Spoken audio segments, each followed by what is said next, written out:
Sveiki, čia laida Renkuosi studijuoti, galbūt apie svarbiausius jūsų gyvenimo pasirinkimus, apie profesiją, apie specialybę.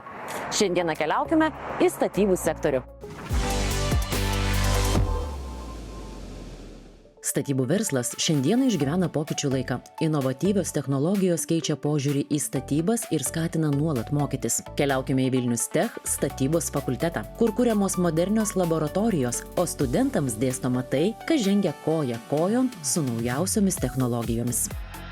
Iš esmės jisai išmoksta dirbti su, galima pasakyti, realiais projektais. Pradėkime nuo to, kad turi disciplinas, kuriuose iš esmės konstruoja pastatus tuos, kurie yra ir realiai statomi. Ir, kaip aš sakau, rengdamas baigiamąjį darbą iš konstrukcijų srities, jis praktiškai gali po metų ar po dviejų paskui pasivaikščioti po savo suprojektuotą pastatą, kadangi tai dažniausiai būna realus pastatas, paimtas su realia architektūra ir jisai suprojektuoja visas laikančias konstrukcijas tokio pastato. Išsprendžia visus sprendinius. Universitete vyksta realūs darbai, ne vien teorinės paskaitos. Socialiniai partneriai pasitiki dėstytojais, todėl studentai dažnai dirba su realiais projektais. Konstrukcijų projektavimo, modeliavimo, mazgų skaičiavimo programos, tai pas mus yra tokios pačios, kokios yra pas juos įmoniai. Tai studentai gali praeiti visą tą kursą, pamatyti, įsisavinti tos pagrindinės žinias įgyti ir paskui jas tikrai plačiai taikyti jau didesniuose kažkokiuose projektuose Lietuvoje, užsienyje, juo labiau, kai visas studijų procesas yra paremtas europinėmis normomis. Tai mes išmokom projektuoti konstrukcijas pagal tokias normas, pagal kurias jie gali visoje Europoje projektuoti jas. Šitoj specialybėje yra ypatingai glaudus ryšys tarp teorijos ir praktikos. Praktiškai čia tikrai, jeigu sprendi uždavinį, tai garantuoju, jeigu čia projektavai kažkokį mazgą, kažkada nuėjęs į įmonę tikrai jį panaudosi. Vilnius Tech statybos fakultetas nuolat atnaujina laboratorijas, kad studentai galėtų mokytis su moderniausia įranga ir susipažinti su naujausiomis technologijomis dar studijų metu. Taip, visko turbūt turėti neįmanoma, bet mes turim tai, ko reikia, nes žinom, ko reikia.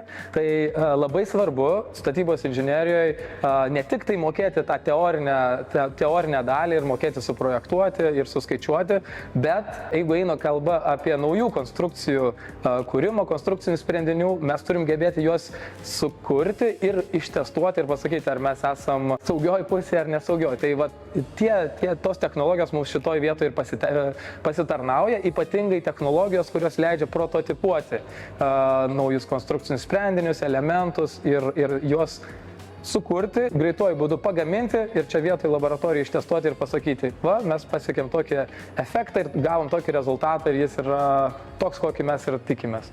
Čia sprendžiamos realios problemos, ieškoma šiuolaikiškų sprendimų ir kuriamos idėjos pritaikomos praktikoje. Nemažai Lietuvoje yra įmonių, kurios tiekia savo produkciją kitoms rinkoms. Veža į Skandinaviją pagamintus, tarkim, armuoto betono elementus. Ar ne? Logistika pakankamai brangiai kainuoja, todėl logistika labai svarbi tampa. Ar į vieną sunkvežimį sutalpinti 3 plokštės ar 6. Viskas remiasi į kaštus. Tai kuo lengvesni elementai, tuo mes galėtumėm juos pigiau kažkur nuvežti. Štai čia ir vienas iš dalykų, kuriuos bandom diegti, tai yra tam tikri klojiniai, kurie yra dedami į konstrukcijų vidų ir jais galime suformuoti tuštumas ir tokiu būdu palengvinti konstrukciją. Žinoma, reikia atsižvelgti ir į poreikį šiek tiek didesnio stiprio medžiagoms, kurias būtina naudoti tai konstrukcijai ir tokiu būdu mes galim iki 50% sumažinti konstrukcijos svorį, išlaikant tą pačią laikomąją galią. Plika akim galbūt tai ir bus nematomas kažkoks rezultatas, bet pakankamai efektyvus ir inovatyvus sprendimas. Statybos inžinerijos studentai pas mus įstoja, jie iš esmės, galima sakyti, gauna visą pastatą, tačiau ne tokį, kurį gali pačiupinėti, dar geresnį, kurį gali pakeisti jam konstrukcijas, sijas pakeisti, kolonas pakeisti, jį galų gale galima sugriauti ir vėl atstatyti. Žinoma, kalbame apie skaitmeninius modelius, tačiau pradėkime nuo pat pradžių. Tai visų pirma, paimkime paprasčiausią siją iš pastato. Tai jinai atrodo kaip ir būtų kažkokia medinė sija, pati paprasčiausia, nieko neypatinga. Tačiau statybos inžinieriui tai yra galvosūkis, kur yra 3 sprendimo būdai iš esmės. Tai pirmasis būtų analitinis sprendimo būdas, tai skaičiuojam formulėmis, skaičiuojame įlinkius, braižome grafikus. Antrasis būdas tai būtų darbas laboratorijoje. Tai turime kažkokią siją, kurią apkrauname apkrovą, lenkiame, matuojame įlinkius, žiūrime, kada sulūž sija. Ir vat būtent čia susijungia ta teorija kartu su realybė, kur studentas mato, kad galbūt sija sulūžo anksčiau negu tikėjosi, o galbūt ir vėliau. Ir tai yra būtent studento darbas išsiaiškinti, kodėl sulūžo ne tada, kada tikėjomės. Na ir galiausiai trečias būtent būdas šito galvoskio sprendimo, tai yra skaitmeninė simulacija. Tai kuriamas skaitmeninis modelis, kuriame mes modeliuojame apkrovas, konstrukcijas, skerspjūvius ir tikriname, ar atlaikys vėjo apkrovas, sniego, seisminės apkrovas ir panašiai.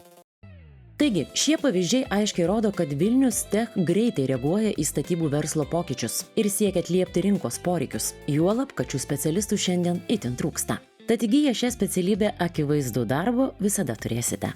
Ypatingai tokių gabių, kurie nori gilintis į tą sritį, ne tik techninį darbą atlikti, tą, ką ir atliepia universiteto absolventai. Tai poreikis didelis, aš skaičiais galbūt neįvardinsiu, reikėtų konkrečiai jų klausti, bet tą, ką mes kalbėdami su socialiniais partneriais girdim, tai tikrai poreikis yra didesnis, negu kad jų yra paruošiama.